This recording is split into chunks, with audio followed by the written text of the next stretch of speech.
In fact, the number of companies we have queuing up to take and pay these teacher interns is bigger than the number of interns we can provide. We want them to be literate of being able to read the room.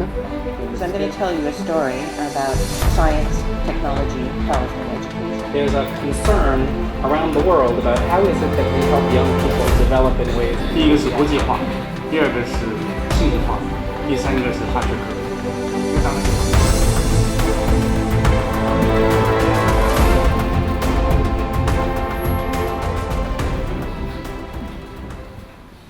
Okay, several of you have spoken about a general malaise that has taken hold among youth in many countries, issues with mental health and suicide. There's also issues of disengagement, and in some societies it presents itself as an increase in anxiety. In the United States, we have all those things, and even among privileged children, children who go to well-financed schools, there's a sense of burnout, of being overwhelmed with things. Around the world, there's been a response to this sense of alienation and ennui. People have tried to create various movements, and they're interestingly similar. The words used for them are different. So you hear about well-being, and you hear about flourishing, and you hear about social and emotional learning, and you hear about whole child education. It's called different things in different countries, but there's a concern around the world about how is it that we help young people develop in ways beyond the academic. This was precipitated in part by the overemphasis on narrow construals of subject matter and narrow testing of those abilities.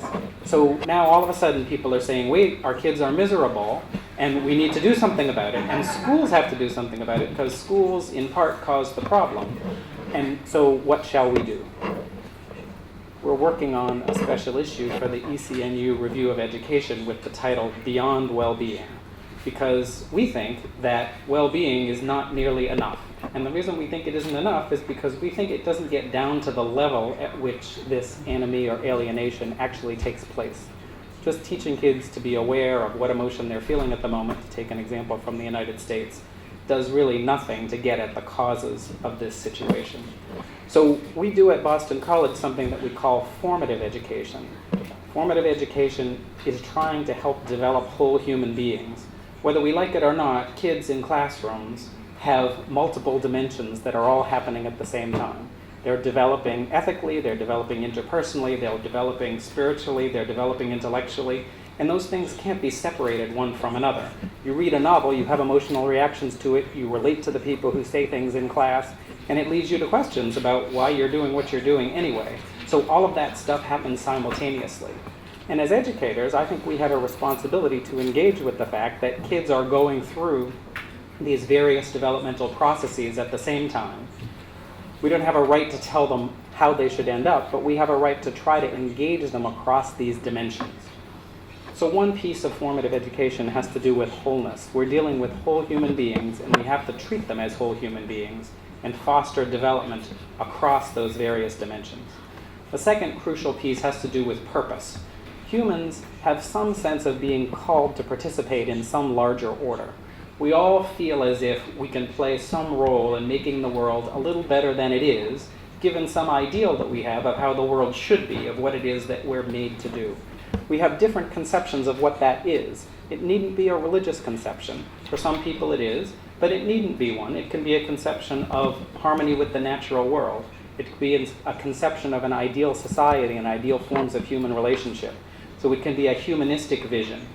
We as educators don't have the right to tell young people what to believe in, what they should be called to. But I feel that we have a right to force them to ask the questions about what do you feel called to, and to try to get them to engage with that question, as opposed to focusing on more superficial, instrumental sorts of goals, like passing the next test, or getting the next job, or getting into the right university, or having more toys than the next person when you die. And so this notion of formative education is built around trying to help whole human beings develop for meaningful and purposeful lives. You can only do that in a certain kind of community, so it also requires a certain sort of collective in order to allow young people to develop in these more holistic ways. And I've tried at BC to make this a theme of our school.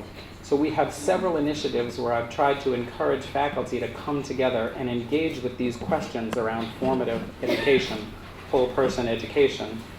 Seed money, seed grants for faculty to do research in these areas, community building, trying to have lunches in which faculty can come together. At BC, we use some unusual pedagogies. We have classes that involve pilgrimage. So, for example, we take students to Spain and we get them to go on a pilgrimage, a traditional pilgrimage. It's a Catholic university, so these are particularly Catholic things, but the idea need not be sectarian.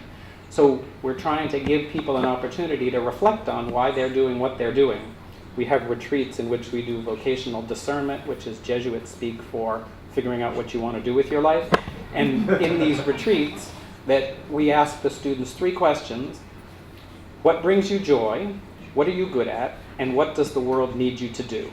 So the idea is to get them out of a narrow instrumental mindset where they're just competing with the next person over getting the better grades, and to get them to step back and reflect on, in a larger view of human life, what is it that you're called to do? And if you can find something that gives you joy and that the world needs and that you're good at, that's a pretty good bet at something that might sustain a fulfilling life over time.